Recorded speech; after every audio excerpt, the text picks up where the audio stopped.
this, they will pay the tithe to the person. And those are praying for the person are many. Now took me one day. He said, come and be praying for me. I started praying for him. The battle conquered. And the money was given.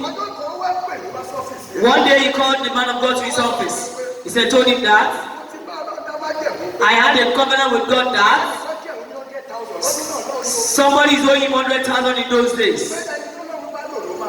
That anybody that God uses to solve the problem will pay the tithes. But it's you that God used. Now brought 10,000 naira. Put it in a brown envelope and stretch it towards the man of God. Since the day he has been praying, no one has given him 10,000 naira cash. Because his life was straightly shut off. As he took the envelope, he wanted to cry. And he composed himself so that he would not know that he has never collected such an amount. The money fell and he picked it up again. When he took the money, it happened at Oshud, and it was going in the afternoon. And the battle from his household was not telling him that you cannot take that 10,000 to the house. I was not telling him that. Why is it I'm not taking it home? He said, look at that man that is coming, wants to come and collect that money. That person that is coming on his own gently. You don't tell that I'm fighting the head. And I just moved aside. And that one was just fighting the hair was going. The spirit said when you enter the bus, they will take the money from you. When you enter the bus, if you look at the people's face in the bus, the spirit will say it's the money from your hand they want to take. And we come down again. And it was just performing madness alone at the bus stop till evening. The spirit says if the day should break in the night, they will come and collect the money. And it enter with force. I said, anybody that will collect this money, we are going to kill ourselves together. I said, we are going to beat each other. I said, I still have it in my body. When he got to, he has the drum. He removed the money and put the dress inside. There are 9 in numbers that the mother gave birth to.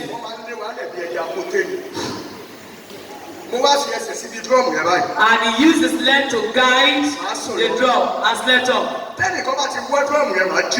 If someone should try to drag the drum, you wake up. What happened? What are you looking for there?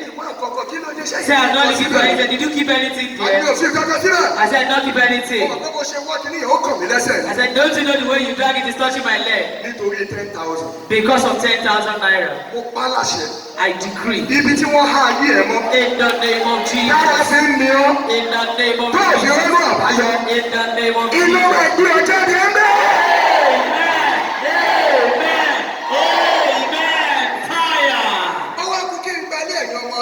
To rent a house, children of God. Once you take money to the agent, they will say the house has been taken.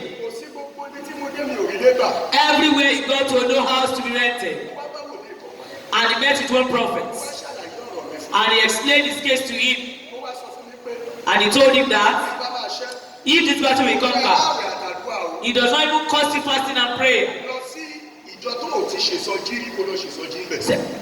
to any church that you have not had a crusade before. Go and conduct a crusade. I said, how will I go to a church that I'm not known and will now conduct a crusade? To cut the story short, you saw a place and it went.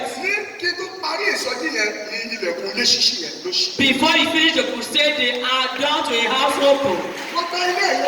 He rented the house, children of God. The person who rented the house from, a very tough person, a cultic person, is an occultic man. Both day and night prayer. Both day and night prayer. Because there's no one that lives in that house that succeeds. But day. And he told him, I said, Daddy, I'm giving you 3 days. If I will come back, you will have been dead. By the time he went and came back, he was dead. In the name of Jesus. That person that constrained your job, that steadily shut up your hair back in the back.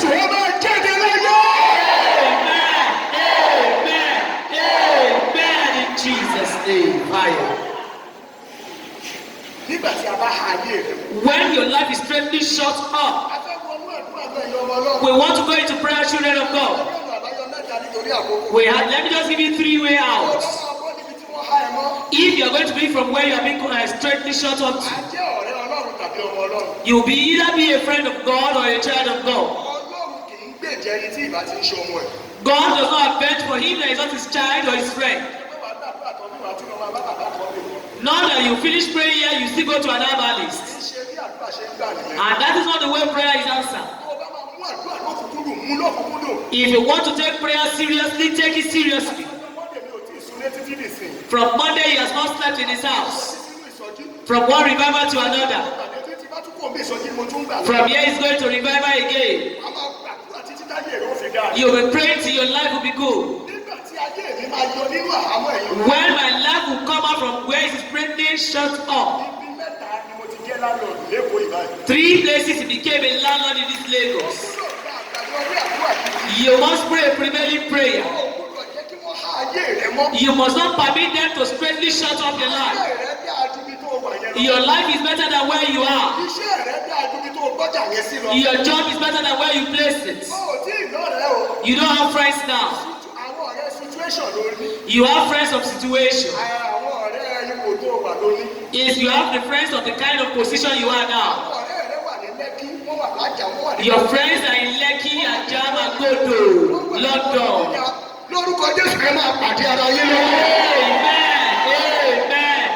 Amen. In Jesus' name. Once a strangely shut up one's life, you will have talkative friends. You will have friends that have bed bugs. You will have friends that will tell you, can you please shift your clothes, let me spread my own. They are the friends that will tell you, can you give me salt, let me give you matches. Friends that can never borrow you 100,000 to add to your business. Instead of that, they will be backbiting against you. In the name of Jesus. Lord for Jesus. Lord for Jesus. Lord for Jesus.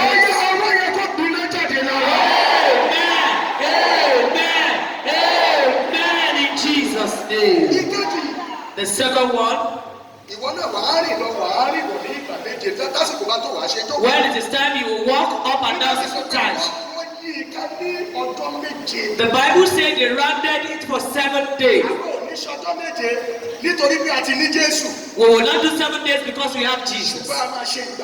But we are going to do 7 times. When it's time, I will tell you how to do it.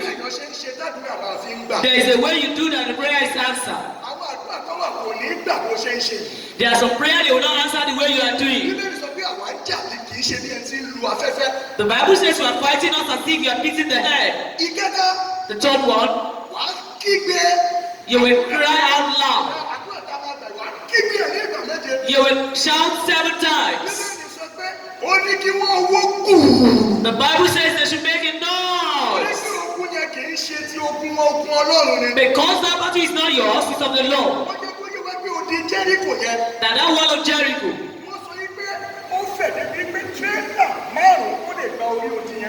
That 5 trailers can walk on that wall as they go. It is not what the Israelites can pull down by themselves. That's why God told them, he said, round the wall 7 times. At the 7 times, to make a noise. Listen, there are some angels. It is through loud, the boys shout and they talk to each other. He said, when I cry out, say, then my enemies will go back. They are expecting you to shout in prayer. Then they will not start their work.